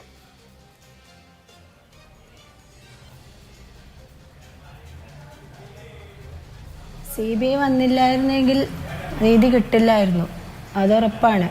അത് നമുക്ക് ആദ്യം തന്നെ മനസ്സിലായതാണ്. ക്രൈംബ്രാഞ്ച് അന്വേഷിക്കുന്ന സമയത്ത് തന്നെ അന്വേഷണ ഉദ്യോഗസ്ഥരെ മാറ്റുമ്പോൾ ഞങ്ങൾക്ക് മനസ്സിലായതാണ് ഈ കേസ് എവിടെയും എത്തിപ്പെടില്ല, ഈ കുറ്റവാളികൾ ശിക്ഷിക്കപ്പെടില്ല എന്ന് ഞങ്ങൾ മനസ്സിലാക്കിയത് കൊണ്ടാണ് CBIയിലേക്ക് അന്വേഷണം എത്തിയത്. അപ്പോൾ CBI വന്നതിന് ശേഷമാണല്ലോ ഈ പാർട്ടി പ്രതിനിധികളൊക്കെ ഇതിലേക്ക് ഉൾപ്പെടുന്നത്. ഇപ്പോൾ എന്ത് പറഞ്ഞാലും കൃത്യമായ എവിഡൻസോട് കൂടിയല്ലേ അവർക്ക് കുറ്റം ചാർത്തപ്പെട്ടിട്ടുള്ളത്. അപ്പോൾ അവർ പ്രതികളല്ലേ. അപ്പോൾ എന്നിരുന്നാലും ക്രൈംബ്രാഞ്ച് അന്വേഷിച്ചിരുന്നെങ്കിൽ എന്തായാലും ഈ കേസ് ഇവിടം വരെ എത്തിപ്പെടില്ലായിരുന്നു എന്ന് തന്നെയാണ് വിശ്വാസം. CBI നല്ല രീതിയിൽ കേസ് അന്വേഷിച്ചിട്ടുണ്ട്. അതുപോലെ ഇപ്പോൾ CK ശ്രീധരൻ വക്കീലിനെ പറഞ്ഞത്, ഞങ്ങളുടെ കുടുംബത്തിന് ആ സമയത്തൊക്കെ ഞങ്ങളുടെ കുടുംബത്തിലേക്ക് വന്ന ആശ്വാസം നൽകിയ ഒരാളാണ്, ഞങ്ങളുടെ പാർട്ടിയിൽ ഉണ്ടായിരുന്ന ഒരാളാണ്. അതുകൊണ്ട് തന്നെ ഞങ്ങൾ അദ്ദേഹത്തെ ഒരുപാട് വിശ്വസിച്ചിരുന്നു. അദ്ദേഹം പറഞ്ഞിരുന്നു ഇതിന് ഈ 28-ാം തീയതി കുറ്റം ചാർത്തപ്പെട്ടതിന് ശേഷം അദ്ദേഹം പറഞ്ഞത് എന്താണെന്ന് വെച്ചാൽ, ഞാൻ ആ വീട്ടിൽ പോയില്ല, അവരെ കണ്ടില്ല, കേസ് രേഖകളൊന്നും പരിശോധിച്ചില്ല എന്നൊക്കെയാണ് അദ്ദേഹം പറഞ്ഞത്. പക്ഷെ അല്ല, ഞങ്ങളുടെ വീട്ടിൽ വന്നിരുന്നു, ഞങ്ങളെ ആശ്വസിപ്പിച്ചിരുന്നു, ഞങ്ങളുടെ കുടുംബത്തിൻ്റെ കൂടെ നിൽക്കാമെന്ന് പറഞ്ഞൊരു വ്യക്തിയാണ് അദ്ദേഹം. അപ്പോൾ ആ തരത്തിൽ ഞങ്ങൾ ഒരിക്കലും പ്രതീക്ഷിക്കാത്ത ഒരു മാറ്റമാണ് അവിടെ സംഭവിച്ചത്. ഞങ്ങളുടെ കേസിൻ്റെ രേഖകളൊക്കെ പരിശോധിച്ച് പഠിച്ചതിന് ശേഷമാണ് അദ്ദേഹം പാർട്ടി മാറി പ്രതികൾക്ക് വേണ്ടി വാദിച്ചത്. അതൊരുപാട് സങ്കടം ഉണ്ടാക്കി. എന്നാലും ഞങ്ങൾക്ക് പ്രതീക്ഷ കൈവിട്ടില്ല. എന്തായാലും CBIയിലേക്ക് അന്വേഷണം പോയതുകൊണ്ട് നല്ല രീതിയിൽ തന്നെ അന്വേഷിച്ച് കുറ്റവാളികൾ ശിക്ഷിക്കപ്പെടുമെന്നൊരു പ്രതീക്ഷ ഉണ്ടായിരുന്നു. അതുപോലെ തന്നെ ഇന്നത്തെ വിധിയോടെ സംഭവിച്ചു, നീതി കിട്ടി എന്ന് തന്നെ വിശ്വസിക്കുന്നു. തീർച്ചയായും പക്ഷേ ഈ പോരാട്ടം ഇവിടെ കൊണ്ട് അവസാനിക്കാൻ സാധ്യതയില്ല. മേൽക്കോടതിയിലേക്ക് പോകും. ഞാനിവിടെ നേരത്തെ സൂചിപ്പിച്ച പല കേസുകളും അങ്ങനെ പോയിട്ടുമുണ്ട്. സുപ്രീം കോടതിയിൽ നിന്നാണ് KT ജയകൃഷ്ണൻ വധക്കേസിലെ പ്രതികളെ വെറുതെ വിട്ടത്. അതുകൊണ്ട് നിയമ പോരാട്ടം അവസാനിപ്പിക്കാൻ കഴിയില്ല. ഇവിടെ കോൺഗ്രസ് പാർട്ടി പൂർണ്ണമായും ഈ വിഷയത്തിൽ നിങ്ങളുടെ കൂടെ ഉണ്ട്. അത് നമുക്ക് വ്യക്തമായിട്ടുള്ള ബോധ്യമാവുന്ന കാര്യവുമാണ്. അപ്പോൾ ഇനി അങ്ങോട്ടുള്ള കാര്യങ്ങളെക്കുറിച്ച് ആലോചിച്ചിട്ടുണ്ടോ?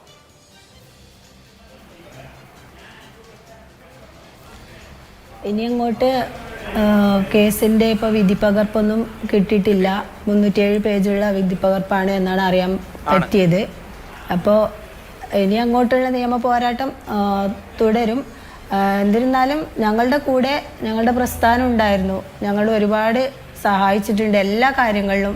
ഞങ്ങളുടെ കൂടെ അന്ന് മുതൽ ഇന്ന് വരെ ഞങ്ങളുടെ കൂടെ ഞങ്ങളുടെ പ്രസ്ഥാനം, പിന്നെ പ്രോസിക്യൂട്ടർമാർ, അതുപോലെ കുറേ വക്കീലന്മാർ, അഡ്വക്കേറ്റ് ആസഫ് അലി സർ പോലെയുള്ള വക്കീലന്മാർ, ഒരുപാട് പേര് ഞങ്ങളുടെ കൂടെ എന്നതുകൊണ്ടാണ് ഇന്ന് ഈ ഒരു വിധി ഞങ്ങൾക്ക് കുടുംബത്തിന് നീതി കിട്ടിയതെന്ന് ഉറച്ചു വിശ്വസിക്കുന്നു കുടുംബം. ഞാൻ വരാം, ഒരിക്കൽ കൂടി താങ്കളിലേക്ക് വരാം. ശ്രീ ജ്യോതികുമാർ ചാമക്കാല, കേന്ദ്ര സർക്കാരിൻ്റെ കേന്ദ്ര അന്വേഷണ ഏജൻസിയായ CBI ഇല്ലായിരുന്നുവെങ്കിൽ ഈ കേസിൽ മാത്രമല്ല കോൺഗ്രസിൻ്റെ കോൺഗ്രസ് പ്രവർത്തകൻ മുമ്പ് കൊല്ലപ്പെട്ട വിഷയങ്ങളിലും മുസ്ലിം ലീഗിൻ്റെ പ്രവർത്തകർ കൊല്ലപ്പെട്ട കേസിൽ ഷുക്കൂർ അടക്കമുള്ള കേസുകളിലും നീതി ഉണ്ടാവില്ലായിരുന്നു എന്നാണ് ഇവിടെ പ്രകാശ് ബാബു സൂചിപ്പിക്കുന്നത്. ഇപ്പോൾ പല കേസുകളും നടന്നത്, ഇപ്പോൾ 2012 ഷുക്കൂറിൻ്റെ കൊലപാതകം നടക്കുന്നത്. അന്ന് UDF സർക്കാരാണ്. ഫസൽ കൊല അതിനു മുമ്പ് കഴിഞ്ഞ LDF സർക്കാരിൻ്റെ കാലത്ത്, VS അച്യുതാനന്ദൻ സർക്കാരിൻ്റെ കാലത്ത് നടന്നതാണ്. കതിരൂർ മനോജിൻ്റെ കൊലപാതകം നടക്കുന്നത് UDF സർക്കാരിൻ്റെ കാലത്താണ്. അപ്പോൾ കേരളത്തിൽ LDF ഭരിച്ചാലും UDF ഭരിച്ചാലും ഇവിടുത്തെ പോലീസ് അന്വേഷിച്ചാൽ എല്ലാ പ്രതികളും നിയമത്തിന് മുൻപിൽ വരില്ല എന്നുള്ളതാണോ? എന്തും പറയാം. ഇതിനിടയ്ക്കും ഞാൻ ഈ കൊലപാതകങ്ങളായി തന്നെ കണ്ടുകൊണ്ട്, രാഷ്ട്രീയ കൊലപാതകങ്ങളെ പ്രത്യേകിച്ച് അത്തരത്തിൽ കണ്ടുകൊണ്ട് തന്നെ ഞാൻ പറയട്ടെ, BJPയുടെയും മറ്റു ചില സംഘടനകളുമായി നടന്നിട്ടുള്ള ഈ അടുത്ത സമയത്ത് നടന്നിട്ടുള്ള ആക്രമണങ്ങളും കൊലപാതകങ്ങളും, അതിനെ തുടർന്ന് അതിൽ പ്രതിസ്ഥാനത്തുണ്ട് BJP പ്രവർത്തകരെ കൊലപ്പെടുത്തിയ കേസിൽ പ്രതിസ്ഥാനത്തുള്ളവർ ഉൾപ്പെടെ ഇപ്പോഴും പിന്നെ ജാമ്യത്തിൽ പോകുന്നതും അല്ലെങ്കിൽ വെറുതെ വിടപ്പെടുന്നതുമായ നിരവധി കേസുകളുണ്ട്. ഞാനിപ്പോൾ ഓരോന്നിൻ്റെയും കേസുകളെടുത്ത് പരിശോധിക്കുന്നില്ല, അല്ലെങ്കിൽ ചർച്ച ചെയ്യാൻ ആഗ്രഹിക്കുന്നില്ല. പക്ഷേ അതിനെ സംബന്ധിച്ച് BJPക്ക് എന്താ പറയാനുള്ളത്? അപ്പോൾ സ്വാഭാവികമായും അന്വേഷണം നടത്തിയപ്പോൾ പിന്നെ അദ്ദേഹം പറയുന്നത് CBI, ഞങ്ങളുടെ CBI, നിങ്ങളുടെ CBIയും, അങ്ങനെ CBI ഉണ്ടോ? നിങ്ങൾ രാഷ്ട്രീയമായി അതിനെ ഉപയോഗിക്കുന്നുണ്ട്. അപ്പോൾ ഇവിടെ ഇത്തരത്തിൽ അന്വേഷണങ്ങളിലെല്ലാം രാഷ്ട്രീയമായ ഇടപെടൽ ഉണ്ടെന്നാണോ നിങ്ങൾ സമ്മതിച്ചു തരുന്നത്? നിങ്ങളുടെ ഇടപെടൽ മൂലമാണ് ഇവരെയൊക്കെ ശിക്ഷിക്കപ്പെട്ടതെന്നാണോ നിങ്ങൾ പറയുന്നത്? അപ്പോൾ അതൊരു വ്യക്തത വേണ്ടേ? നമ്മൾ ഈ രാജ്യത്ത് നിലവിൽ ഉള്ള സംവിധാനം അനുസരിച്ച് ഇത്തരത്തിലുള്ള കേസുകൾ, പ്രത്യേകിച്ച് നോക്കൂ, UDFൻ്റെ കാലത്ത് തന്നെ എവിടെയെങ്കിലും എന്തെങ്കിലും ഒരു ഡിസ്പ്യൂട്ട് ഉണ്ടായി, അല്ലെങ്കിൽ ഒരു കൊലപാതകം നടന്നു, ആ കൊലപാതകവുമായി ബന്ധപ്പെട്ട് അതിൻ്റെ അന്വേഷണം സംസ്ഥാന പോലീസ് നടത്തിയാൽ സംസ്ഥാന പോലീസിൻ്റെ അന്വേഷണത്തെ സംബന്ധിച്ച് തൃപ്തികരമല്ല എന്ന് ആ കുടുംബം പറഞ്ഞിട്ടുണ്ടെങ്കിൽ അന്ന് തന്നെ ആ പരാതി അവർ കൊടുത്തിട്ടുണ്ടെങ്കിൽ, സർക്കാരിന് കൊടുത്തിട്ടുണ്ടെങ്കിൽ, ശ്രീ ഉമ്മൻചാണ്ടി സർക്കാർ ഉൾപ്പെടെ ആ കേസ് CBIക്ക് വിടണമെന്ന് ആവശ്യപ്പെട്ടുകൊണ്ട് കുടുംബങ്ങൾ ആവശ്യപ്പെട്ടാൽ അപ്പോൾ തന്നെ CBIക്ക് വിടുന്ന നിലപാടെടുത്തിരുന്നു. ഇപ്പോഴത്തെ സർക്കാർ അങ്ങനെയല്ലല്ലോ. ഞങ്ങൾ പറയുന്നത് ഇവിടെ CBIക്ക് വിടണമെന്ന് പറഞ്ഞുകൊണ്ട് ഈ കുടുംബം കോടതിയിൽ പോകാൻ വേണ്ടുന്ന മുഴുവൻ പിന്തുണയും ഞങ്ങൾ ചെയ്തു കൊടുത്തു. നിങ്ങൾ കരയ്ക്കിരുന്ന് കളി കണ്ട നിങ്ങൾ ഇപ്പോൾ ഇത്തരത്തിൽ പറയുമ്പോൾ സ്വാഭാവികമായും ഇത് രാഷ്ട്രീയ കൊലപാതകമാണ്, ഞങ്ങളും CPM തമ്മിലുള്ള പ്രശ്നമാണ്, ശരിയാണ്, അതൊക്കെ സമ്മതിക്കുന്നു. പക്ഷേ അതിനപ്പുറത്തേക്ക് CK ശ്രീധരനെ കുറിച്ച് പറഞ്ഞു, എല്ലാ പ്രസ്ഥാനത്തിലും ഇത്തരത്തിലുള്ള ചില പരമചെറ്റകളുണ്ടെന്നേ, പറയാതിരിക്കാൻ നിർവാഹമില്ല. അതിനപ്പുറത്തുള്ള വാക്ക് പറയാൻ എനിക്കറിയാം. CK ശ്രീധരൻ KPC വൈസ് പ്രസിഡൻ്റായിരിക്കുമ്പോഴല്ല ഈ കേസ് നടത്താൻ പോയിട്ടുള്ളൂ. താങ്കൾ അത് തെറ്റിദ്ധരിപ്പിക്കേണ്ട. അദ്ദേഹം പാർട്ടി വിട്ടു പോയതിനു ശേഷം, അദ്ദേഹത്തെ CPM വിലക്കെടുത്തതിന് ശേഷം, അദ്ദേഹത്തെ CPM വിലക്കെടുത്തത് അദ്ദേഹത്തിൻ്റെ പാർട്ടിയിൽ എന്തെങ്കിലും സ്ഥാനം നൽകാമെന്ന് പറഞ്ഞിട്ടല്ല. ആണെങ്കിൽ ഇതിനോടകം തന്നെ കൊടുക്കേണ്ടതായിരുന്നല്ലോ, കൊടുത്തിട്ടുമില്ലല്ലോ. അദ്ദേഹം ഇന്നും എന്നിട്ട് ഘോരം ഞങ്ങൾ ഉടനെ ഇവന് ഉളിപ്പുണ്ടോ എന്ന് ഞാൻ ചോദിക്കുന്നില്ല. ഈ പൊതുസമൂഹത്തിൽ മാധ്യമങ്ങളുടെ മുമ്പിൽ ഒന്ന് പറയാനുള്ള ഒരു ഉളിപ്പെങ്കിലും ഉണ്ടാകണ്ടേ? ഇന്നും വന്നൊന്ന് പറയുന്നത് കേട്ടില്ലേ? ഈ പാർട്ടിയിൽ നിന്നതിന് ശേഷം ഈ പാർട്ടി വിട്ടു പോകുന്നതിനും അദ്ദേഹത്തിന് ഒരു കാരണവുമില്ല. അദ്ദേഹത്തിന് കൊടുക്കാൻ കഴിയുന്ന എല്ലാ പദവികളും കൊടുത്തിട്ടുണ്ട്. അദ്ദേഹം DC പ്രസിഡന്റ് ആയിരുന്നു, അദ്ദേഹം നിരവധി അസംബ്ലി തെരഞ്ഞെടുപ്പിൽ മത്സരിച്ചിട്ടുണ്ട്, അദ്ദേഹം KPCയുടെ ഉപാധ്യക്ഷനായിരുന്നു. അതിനപ്പുറത്തേക്ക് അദ്ദേഹത്തിന് ചെയ്യേണ്ടത് മുഴുവൻ സമയ അഭിഭാഷകൻ കൂടിയാണ്, നല്ല ക്രിമിനൽ വക്കീലാണ്.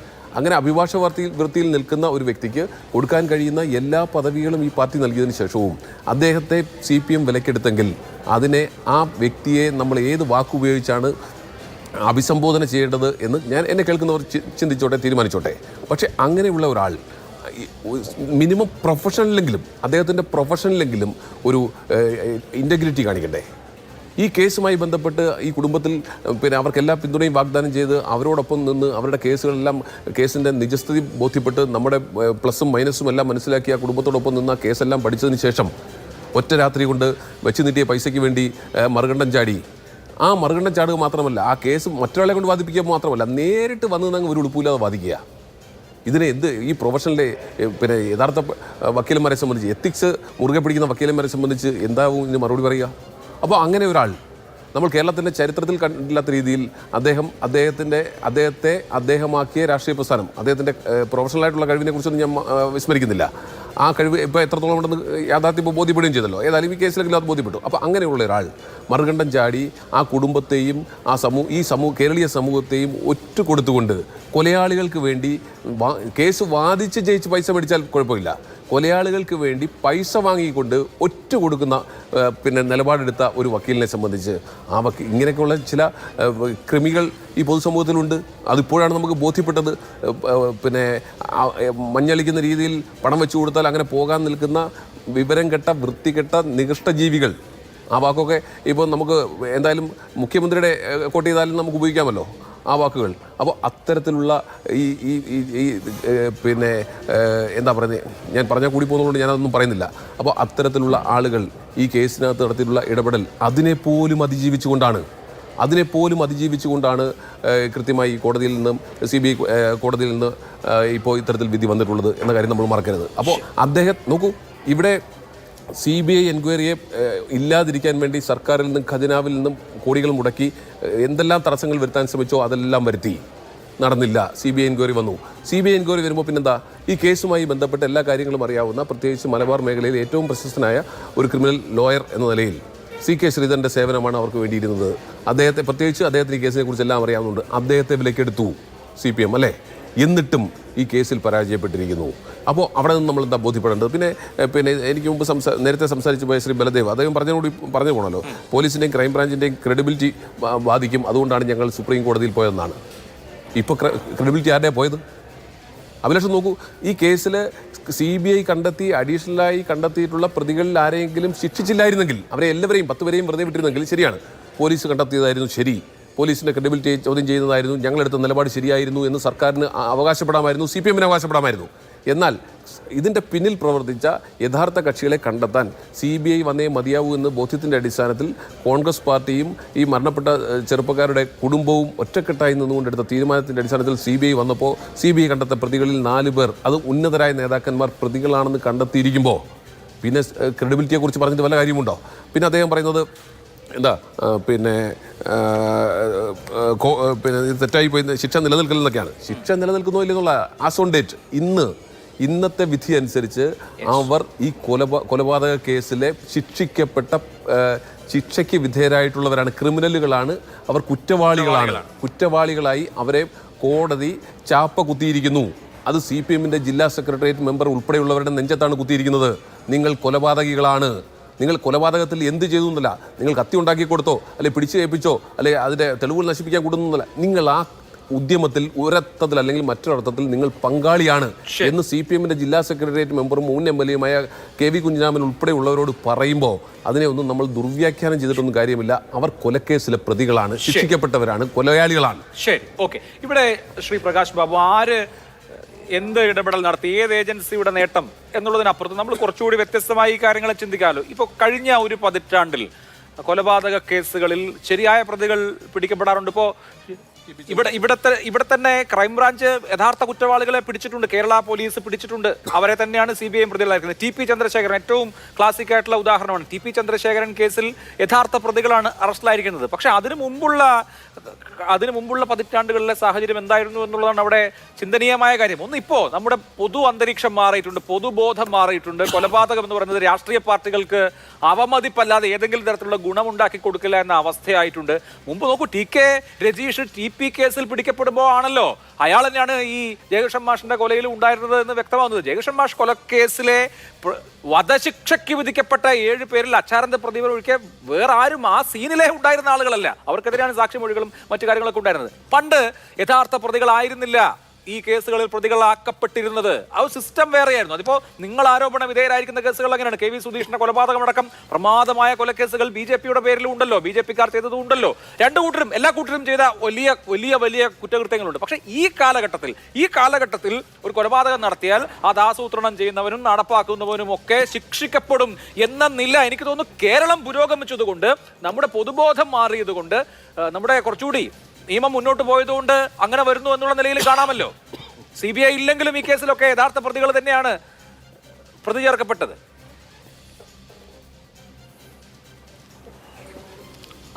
അഭിലാഷേ, ഒരു കാര്യം ഞാൻ ആ ഭാഗത്തേക്ക് പോകുന്നില്ല. CPIM-ന്റെ നയങ്ങളെക്കുറിച്ചും അവരുടെ അക്രമവാസനയെക്കുറിച്ചൊന്നും ഇനി പറയേണ്ട ആവശ്യമില്ല. നമുക്ക് അറിയാം, ഒരിക്കൽ ബഹുമാനപ്പെട്ട സുകുമാർ അഴീക്കോട് തന്നെ നേഴ്സറി വിദ്യാർത്ഥികളെ ആക്രമിക്കുന്നത് കണ്ട് അദ്ദേഹം പറഞ്ഞൊരു വാക്കുണ്ട്, മനുഷ്യൻ അധപ്പതിച്ചാൽ മൃഗമാകും, മൃഗം അധപ്പതിച്ചാൽ CPIM ആകും.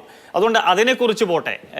നിങ്ങളിപ്പം ജയകൃഷ്ണൻ മാസ്റ്ററുടെ കേസ് പറഞ്ഞു. ഞാൻ സൂചിപ്പിച്ചത് എന്താ, ഞങ്ങൾ CBI, നിങ്ങൾ CBI, അങ്ങനെ ഞാനൊരു പദം ഞാൻ ഉപയോഗിച്ചിട്ടില്ല. ഞാൻ പറഞ്ഞത് എന്താ, 2014 മുതൽ ഇങ്ങോട്ട് CBI കേരളത്തിലെ പ്രമാദമായിട്ടുള്ള പല കേസുകളും ഏറ്റെടുത്തപ്പോൾ അതിൽ നിന്ന് ആരാണോ ഈ അഴീക്കോടൻ മന്ദിരത്തിൽ നിന്നും AKG മന്ദിരത്തിൽ നിന്നും നിരപരാധികളെ കൊന്നൊടുക്കാൻ വടിവാളും ആയുധവും കയ്യിൽ കൊടുക്കുന്നത്, അവരിലേക്ക് അന്വേഷണം എത്തി. അതിൻ്റെ മുന്നേ ഈ അന്വേഷണം എത്തിയിട്ടില്ല. ഞാൻ പറഞ്ഞ ഉദാഹരണം എന്താ, TP ചന്ദ്രശേഖരന്റെ കേസിൽ ഞാൻ ഇപ്പോഴും വിശ്വസിക്കുന്നു, കണ്ണൂർ ജില്ലയിലെ ഒരു ഏരിയ കമ്മിറ്റി അംഗം, സെക്രട്ടേറിയറ്റ് അംഗം, കോഴിക്കോട് ജില്ലയിലെ ഒരു സെക്രട്ടേറിയറ്റ് അംഗമുള്ള ഒരു കേസിൽ ഒരു പടി കൂടി അന്വേഷണം മുന്നോട്ട് പോയിട്ടുണ്ടെങ്കിൽ വലിയ ട്രാൻസ്ഫോമറുകളൊക്കെ ഈ കേസിൽ ഉള്ളിലാകുമായിരുന്നു. അങ്ങനെ പോയില്ല ഈ കേസിന്റെ അന്വേഷണം. എന്തുകൊണ്ട് അവിടെ നിന്ന് പോയി? അതേപോലെ തന്നെ ജയകൃഷ്ണൻ മാസ്റ്ററുടെ കേസിൽ നോക്കൂ, ആ ജയകൃഷ്ണൻ മാസ്റ്ററുടെ കേസിൽ സമാനതകളില്ലാത്ത പിഞ്ചു കുട്ടികളുടെ ചുടുരക്തം, പഠിക്കുന്ന വിദ്യാർത്ഥികളുടെ, ഗുരുനാഥന്റെ രക്തം വിദ്യാർത്ഥികളുടെ ശരീരത്തിലേക്ക് തെറിച്ച കേസാ. ഷെസീന എന്ന് പറയുന്ന ഒരു കുട്ടി മനോവിഭ്രാന്തി മൂലം പിന്നീട് ആത്മഹത്യ ചെയ്ത ആ കഥകൾ നമുക്കറിയാം. ആ കേസിലെങ്കിലും ആ അന്വേഷണം CBIക്ക് വിട്ടിരുന്നെങ്കിൽ, അഭിലാഷെ പരസ്യമായി നിങ്ങൾ സമ്മതിച്ചില്ലെങ്കിൽ ഉള്ളിൻ്റെ ഉള്ളിൽ നമ്മൾ പറയും അതിൽ കണ്ണൂർ ജില്ലയിലെ പല പ്രബലരുമുണ്ട്. അത് ഞാൻ പറയാൻ കാരണം, അന്ന് കേസ് അന്വേഷിച്ചിട്ടുള്ള DYSP അന്നത്തെ നമ്മളെ പിന്നീട് DGP ആയി അദ്ദേഹം അല്ലല്ല ഒരു കാര്യം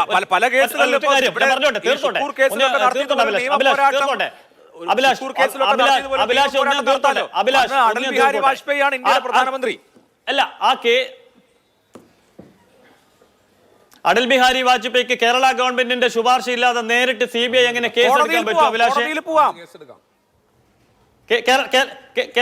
കേരളത്തിന്റെ ഗവൺമെന്റിന്റെ നിലപാട് എന്തായിരുന്നു? CBI വന്നത് ഷുക്കൂർ കേസിലാണ്. പോയിട്ടില്ല. നിലപാട് എന്തായിരുന്നു? ഷുക്കൂറിന്റെ ഉമ്മ കോടതിയിൽ പോയിട്ടാണ്. ഗവൺമെന്റിന്റെ നിലപാട് എന്തായിരുന്നു? ഗവൺമെന്റിന്റെ നിലപാട് എന്തായാലും കോടതിക്ക് ബോധ്യപ്പെട്ട. അന്ന് കേരളത്തിന്റെ ഗവൺമെന്റിന്റെ നിലപാട് എന്തായിരുന്നു? അല്ലല്ല, ഒരു പൊതുബോധം എന്നുള്ള നിലക്ക് ഒന്നെങ്കിൽ ഗവൺമെന്റിന് ഞങ്ങൾ അനുകൂലമാണ് എന്നുള്ള നിലപാടെടുക്കാമല്ലോ. ശരിയായ ദിശയിലാണ് അന്വേഷണം പോയി എന്നല്ലേ അന്ന് അന്വേഷണത്തിന് നേതൃത്വം കൊടുത്ത ഉദ്യോഗസ്ഥരും ഗവൺമെന്റും പറഞ്ഞിട്ടുള്ളത്. അങ്ങനെയാണല്ലോ. അപ്പൊ ഞാൻ പറഞ്ഞത്, ഈ ജയകൃഷ്ണൻ മാസ്റ്ററുടെ കേസ് അന്വേഷിച്ചിട്ടുള്ള ആ DYSP ശേഖരൻ മിനിയോടനോട് വിളിച്ചു പറഞ്ഞിട്ടുള്ളത് ഇതാ കണ്ണൂരിലെ BJP തീർന്നു എന്നാണ്. ആ കേസാണ് അഭിലാഷ് ഞാൻ പറഞ്ഞിട്ടുള്ളത്. അന്ന് ഈ കേസ് ഉന്നത ഏജൻസികളുടെ കയ്യിലേക്ക് പോയിട്ടുണ്ടായിരുന്നുവെങ്കിൽ പിന്നീടുള്ള പല കേസുകളും മുഴുവൻ ഷുഹൈബ് എന്നുണ്ടാകുമായിരുന്നു, ഷുക്കൂർ എന്നുണ്ടാകുമായിരുന്നു, കതിരൂർ മനോജ് ഉണ്ടാകുമായിരുന്നു. അപ്പോൾ ഞാൻ ചോദിച്ചോട്ടെ, കേരളത്തിൽ ഇത്രയധികം CPIM-ന്റെ ജില്ലാ സെക്രട്ടറിമാരും അതേപോലെ തന്നെ സെക്രട്ടേറിയറ്റ് അംഗങ്ങൾ, ഏരിയ കമ്മിറ്റി, ഇപ്പം തന്നെ ഞാൻ പറഞ്ഞല്ലോ 4 കൊലക്കേസിലെ ഏരിയ കമ്മിറ്റി സെക്രട്ടറിമാരുടെ പേര് ഞാൻ പറഞ്ഞല്ലോ. വേറെ ഏതെങ്കിലും ഒരു പാർട്ടിയിൽ ഇതുണ്ടോ? വേറെ ഏതെങ്കിലും ഒരു പാർട്ടിയിലുണ്ട്? അപ്പോൾ ഞാൻ ചോദിക്കുന്നത്, ഈ ഇന്ത്യ സഖ്യത്തിന്റെ ഭാഗമാണ് കോൺഗ്രസും CPM-ഉം. ശരത് ലാലിന്റെയും കൃപേഷിന്റെയും കുടുംബത്തോട് അല്പമെങ്കിലും ആത്മാർത്ഥതയുണ്ടെങ്കിൽ ഇവരെ കൊലക്ക് കൊടുത്തിട്ടുള്ള ഈ CPIM-നെ ഇന്ത്യ സഖ്യത്തിൽ നിന്ന് പുറത്താക്കാൻ ഈ കോൺഗ്രസിന്റെ ജ്യോതികുമാർ ചാമക്കാല, പ്രകാശ് ബാബു ഉയർത്തിയ വാദങ്ങൾക്കുള്ള മറുപടി. ഈ അദ്ദേഹം വീണ്ടും KT ജയകൃഷ്ണൻ മാസ്റ്റർ വധക്കേസിലേക്ക് പോവുകയാണ്. അവിടെ മൊകേരി സ്കൂളിൽ 16 കുട്ടികളുടെ മുന്നിൽ വെച്ച് ഒരു അധ്യാപകനെ ക്ലാസ് റൂമിൽ കയറി വെട്ടി കൊല്ലുമ്പോൾ ആ കേസുമായി ബന്ധപ്പെട്ട് ഇപ്പോൾ ഏറ്റവും അവസാനം താങ്കൾ സൂചിപ്പിച്ചതുപോലെ സുപ്രീം കോടതി ഒരു പ്രതിയെ ജീവപര്യന്തം തടവിന് ശിക്ഷിച്ച് ഒഴിച്ചാൽ ബാക്കി എല്ലാവരെയും വെറുതെ വിട്ടിരിക്കുകയാണ്. ആ കൊലപാതകം നടന്നതിന് ശേഷം അത് നടക്കുമ്പോൾ LDF സർക്കാരാണ് സംസ്ഥാനത്തിൽ അധികാരത്തിലുള്ളത്. 1999 ഡിസംബറിലാണ്. ആ കേസുമായി ബന്ധപ്പെട്ട് BJPയുടെ ഇടപെടലുകൾ എത്രത്തോളം ഉണ്ടായിരുന്നു? BJP ഏതെങ്കിലും ഘട്ടത്തിൽ അന്വേഷണം തൃപ്തികരമല്ല എന്നതിൻ്റെ പേരിൽ CBI അന്വേഷണം ആ ഘട്ടത്തിൽ ആവശ്യപ്പെട്ടിരുന്നോ? ഏതെങ്കിലും ഘട്ടത്തിൽ ആവശ്യപ്പെട്ടിരുന്നോ? BJPയുടെ ഇടപെടൽ എത്രത്തോളം ഉണ്ടായിരുന്നു? ഏറ്റവും അവസാനം ഇപ്പോൾ TP ചന്ദ്രശേഖരൻ വധക്കേസിലെ പ്രതി അദ്ദേഹത്തിൻ്റെ വെളിപ്പെടുത്തലിന് ശേഷമെങ്കിലും നിങ്ങളൊരു പുനരന്വേഷണമോ അല്ലെങ്കിൽ അതുമായി ബന്ധപ്പെട്ട് എന്തെങ്കിലും നടപടിയോ ആവശ്യപ്പെട്ടുകൊണ്ട് കോടതിയെ സമീപിച്ചിട്ടുണ്ടോ? ഉണ്ടായിട്ടില്ല. സ്വാഭാവികമായും മുൻകാലങ്ങളിലൊക്കെ ഇത്തരത്തിലുള്ള രാഷ്ട്രീയ കൊലപാതകങ്ങളിൽ അന്വേഷണം നടക്കും, കേസ് വരും, അന്വേഷണം നടക്കും, പ്രതികളെ പിടിക്കും. ആ പ്രതികളാണ് യഥാർത്ഥ പ്രതികളെന്ന ധാരണ തന്നെ മുൻവിധിയോടുകൂടി തന്നെ കേസുമായി മുന്നോട്ട് പോകും. പോലീസ് വിശ്വസിക്കും. അല്ലെങ്കിൽ പ്രമാദമാകുന്ന കേസുകൾ CBI അന്വേഷണം ആവശ്യപ്പെടും, ആ CBI അന്വേഷണം വരും, അല്ലെങ്കിൽ അങ്ങ് മുന്നോട്ട് പോകും. ഇവിടെ എൻ്റെ ഇപ്പോൾ കതിരൂർ മനോജ് കേസിന് ശേഷമാണ് ഏറ്റവും പ്രസക്തമായി പറഞ്ഞാൽ ഇവിടെ TP ചന്ദ്രശേഖരൻ വധക്കേസിന് ശേഷമാണ് കൃത്യമായി പ്രതികളിലേക്ക് തന്നെ പോകണമെന്ന ആവശ്യവും അതിനെ തുടർന്നുള്ള എല്ലാ പൊതുസമൂഹം ഉൾപ്പെടെ മാധ്യമങ്ങൾ ഉൾപ്പെടെ എതിർ പാർട്ടിക്കാർ ഉൾപ്പെടെ വളരെ സജീവമായി ഞാൻ പറഞ്ഞിരുന്നു ഇതുമായി ബന്ധപ്പെട്ട് കോടതിയിൽ പോവുകയോ അല്ലെങ്കിൽ CBI അന്വേഷണം ആവശ്യപ്പെടുകയോ ഒക്കെ ചെയ്തത്. അവിടെയാണ് അദ്ദേഹത്തിന്റെ അമ്മ പോയെന്നല്ല ഞാൻ ചോദിച്ചത്. ഇവിടെ ഞാൻ ചോദിച്ചത് KT ജയകൃഷ്ണൻ വധക്കേസുമായി ബന്ധപ്പെട്ട് കോടതിയിൽ പോയിട്ടുള്ള BJP നേതാക്കന്മാരോ അവരുടെ ഇടപെടലിനെ സംബന്ധിച്ചോ ഒരു ക്ലിപ്പിംഗ് എങ്കിലും കാണിച്ചു തരാൻ കഴിയുമോ? നിങ്ങളുടെ ഇടപെടലിനെ സംബന്ധിച്ച് അദ്ദേഹത്തിന് അമ്മ പോയിട്ടുണ്ടാകാം. അതാ കുടുംബത്തിന്റെ ഇവിടെ നോക്കൂ, ഇവിടെ ഈ കുടുംബം തന്നെ പറയുന്നു ഞങ്ങൾ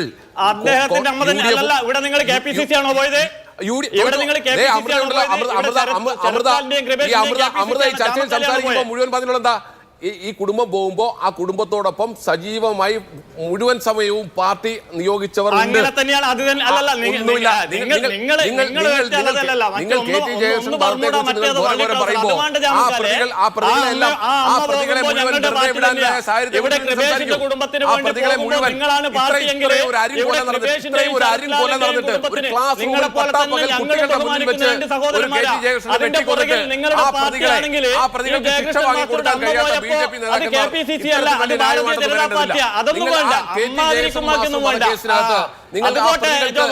BJP കഴിഞ്ഞിട്ടുണ്ടോ? ഇല്ലല്ലോ. അപ്പൊ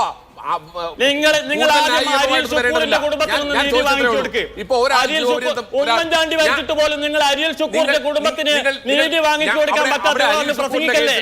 ഉമ്മൻചാണ്ടി ഭരിക്കുമ്പോ അരിയൽ ശുക്കൂറിനെ കൊലപ്പെടുത്തിയിട്ടുള്ള ജയരാജനെതിരെ ഒരു ചെറു വിരൽ അനക്കാതെ ഇവിടെ ഒന്ന് വാതികടിക്കല്ലേ? ഇവിടെ ഒന്ന് വാതികടിക്കല്ല. ആ പ്രതികളെ സുപ്രീം കോടതി പോലും ആ പ്രതികളിൽ ഒരാൾക്ക് ജീവപര്യന്തം ബാക്കി മുഴുവൻ ആളുകളെയും ആ പ്രതികളെ പോലും വെറുതെ വിട്ടിട്ട് BJP നോക്കിയിരുന്നിട്ട് ഇപ്പൊ CBI ആണ് എല്ലാം നല്ലതെന്ന് പറഞ്ഞാൽ അതൊക്കെ കൈവച്ചിരുന്നാ മതി. അപ്പോ നിങ്ങൾക്ക് കൊന്നത് KT ജയകൃഷ്ണൻ മാസ്റ്ററെ കൊല്ലുമ്പോ LDF അധികാരത്തിൽ നിങ്ങൾ എന്ത് നടപടി സ്വീകരിച്ചു? അദ്ദേഹത്തിന്റെ ശിക്ഷ സുപ്രീം കോടതി, ഞാൻ ചോദിക്കുന്നത് സുപ്രീം കോടതിയിൽ ഉൾപ്പെടെ അവരെ വെറുതെ വിട്ടപ്പോ എവിടെയായിരുന്നു BJP? എന്തായിരുന്നു നിങ്ങളുടെ നിലപാട്? എന്തുകൊണ്ടാണ് അത്തരത്തിൽ വെറുതെ വിടേണ്ടി വന്നിട്ടുള്ളത്? നിങ്ങളൊന്ന് പരിശോധിക്കൂ, നിങ്ങൾ അന്വേഷിക്കൂ. പറയുമ്പോൾ നൊന്നിട്ട് കാര്യമില്ല. സമയം അതിക്രമിച്ചു. Super prime day അവസാനിക്കാണ്. 3 പേർക്ക് 4 പേർക്കും നന്ദി, വളരെ നന്ദി. സൂപ്പർ പ്രൈം ഡേ അവസാനിക്കും. നമസ്കാരം.